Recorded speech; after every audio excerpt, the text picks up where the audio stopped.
తను ఉండే గ్రామం నుంచి మరో గ్రామమునకు వలస వెళ్లిపోతోంది. చేతిలో తన సంచి చాలా బరువుగా ఉన్నందున ఎవరైనా సాయం చేస్తారేమో అని చూస్తూ నడుస్తోంది.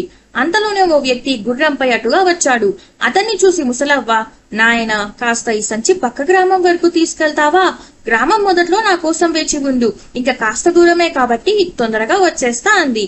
దానికి ఆ వ్యక్తి, నీకోసం వేచి ఉండే సమయం ఎవరికుందే, నాకేం పని బాట లేదనుకుంటున్నావా అంటూ విసుక్కొని వెళ్లిపోయాడు. వెళ్లిపోతున్న ఆ వ్యక్తికి దారిలో దుర్బుద్ధి పుట్టింది. ఆ ముసలవ సంచి చూస్తే ఏదో ఖరీదైన వస్తువులున్నట్టుంది. అందుకే ఆ ముసలవ మొయలేకుంది. సహాయం చేసినట్టే చేసి సంచిని ఎత్తుకుపోతే అడిగేవాడెవరు అనుకుని వెనుకకు వచ్చి ఆ ముసలవ్వతో, సరే ఇవ్వు, నీకు సహాయం చేస్తా అన్నాడు. దానికి ముసలవ్వ, నిన్ను నేను నమ్మను అని తలపైకి గట్టిగా సమాధానం ఇచ్చింది. దాంతో ఆ వ్యక్తి కోపంగా, నిన్ను నాతో ఇలా మాట్లాడమని ఎవరు చెప్పారు అనగా, ముసలవ్వ, నిన్ను ఎవరు మళ్ళీ నా వద్దకు తిరిగి రమ్మన్నారో వాళ్లే అని చెప్పి